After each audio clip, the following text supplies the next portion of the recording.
Hello people! Hello Cebu! Hello world! Hello mga kabigs, mga kators! I am back. So how are you guys? How are you guys doing today? Today is a Friday. Thank God it's a Friday, people.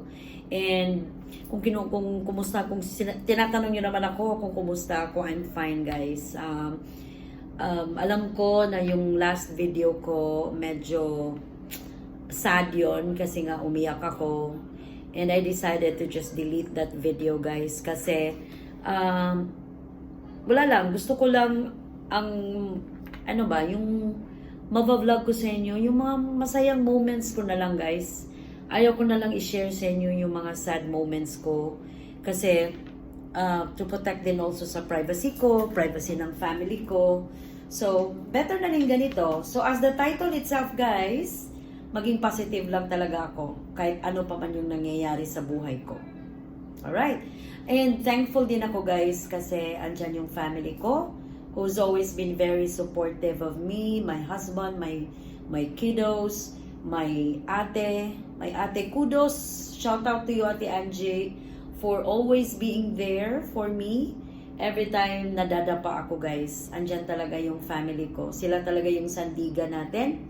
Kasi kahit ano namang pagsubok yan guys, if you have a very strong support system, wala kayong hindi makakaya.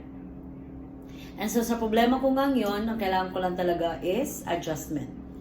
At least, mawawalan ako ng heavy load dun sa binabayaran ko dati na monthly. At least buong-buo ko na yung makukuha ngayon. Although the downside part lang is that wala na akong masasakyan.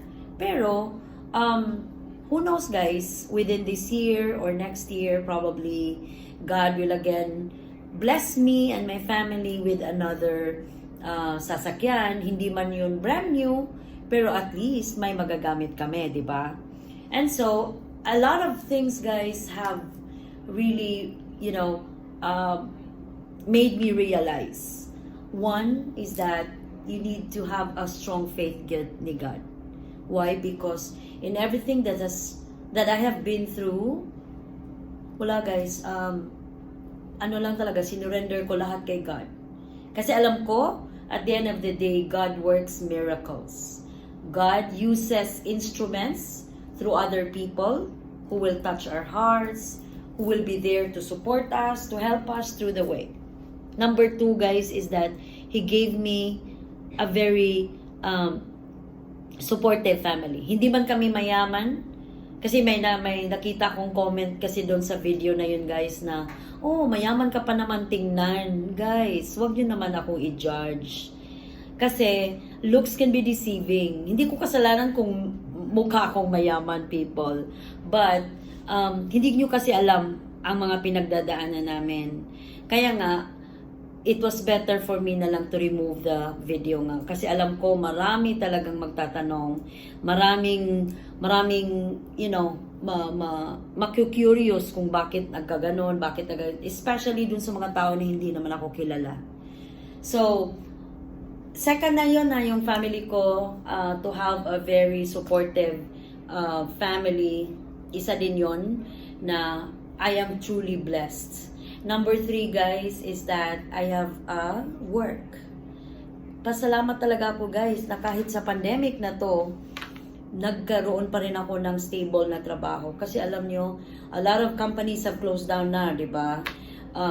Even our main client, they have closed down on their main branches here in the Philippines and some of the other sites na mayroon sila dahil nga sa pandemic. Pero me, I'm lucky because I belong to a company na stable talaga. Na kahit anumang mangyari, meron kaming fallback. Meron kaming, maa-assign kami sa iba. In other words. So, I'm happy pa rin. Meron akong trabaho. Number 4, guys, I'm in the midst of my good health. Kasi, what's the use of having a lot of wealth if your health naman is deteriorating. So thankful ako guys na I'm in the midst of my good health. Mayroon man ako mga sakit-sakit like ubo, sipon, but naagapan ko rin yun. ang importante talaga guys,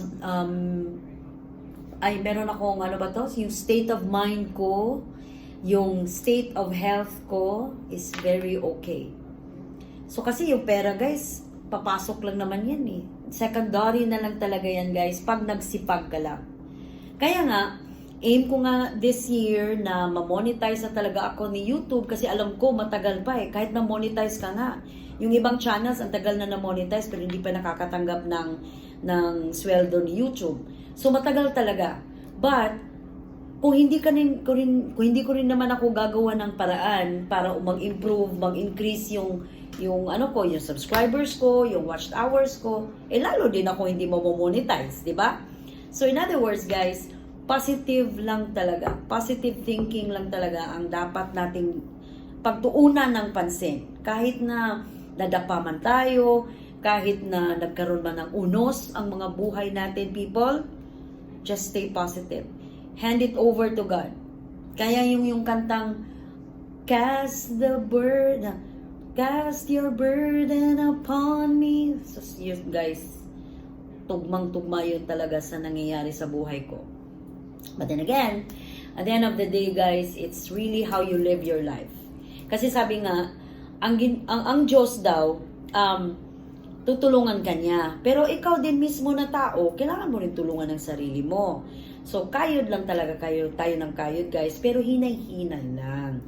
Dapat meron tayong balanse. Balansihin natin yung health natin, balansihin din natin yung work natin, yung workload ba? Yung meron ka pa talagang time sa family mo, yung mga ganung bagay. Kasi importante yun guys, paano ka nga naman magiging successful kung magiging sakitin ka na kasi parati ka na lang nagtatrabaho, work ka na lang ng work, di ba? Walang leisure time. So ano yung leisure time namin? Dahil wala na kaming masakyan, pwede din naman kaming manood ng Netflix lang sa bahay. Or we can just order food, pa-deliver na lang sa bahay. Yung mga ganung bagay. Kasi ngayon nowadays naman guys, hindi naman advisable na magpunta-punta parati ng mall. Right? Lalo pat hindi pa pwedeng ilabas din yung mga anak nating maliliit. So, tamang-tama lang din guys na nangyari to sa akin kasi at least makakasave na ako. Kasi instead of spending so much for the gasoline, for the maintenance ng car, insurance, registration, ang dami-daming cost pag meron kang isang brand new car. So at least ngayon, wala na. Kung meron man akong iisipin, is yung panggasolina na lang ng nasasakyan ng sister ko. Eh, multi-cab lang naman yun. Magkano lang naman ang gasolina nun. Tapos, in the afternoon, plano ko guys, I will just ride a series bus. Kasi yung series bus dito, aircon na, 35 pesos lang. From here to the residence namin. Yun lang babayaran ko, aircon na. So, I have to be practical nowadays. Kasi hindi po pwedeng magdrama ako forever, guys. Kailangan kong kumilos. And, inspiration ko rin talaga itong si Tomboy Bibo, guys. Manood kayo dyan sa ano niya. Ang galing niyang magbigay din ng payo, people, na yun sa mga tao na nawawala na ng pag-asa. Ang galing niya. And not only that, guys, ako din, nag-pray talaga ako kay God na enlighten my mind, enlighten my heart, na at the end of this darkness, meron pa ring light na makikita. Diba? So sana guys, samahan niyo pa rin ako as I go along with my journey in YouTube and as I go along vlogging every day on how I go along with my time. So happy Friday everyone. Yun na lang muna ang vlog ko today and I hope you guys enjoy your weekend, okay? See you again guys on my next vlog. Bye-bye people.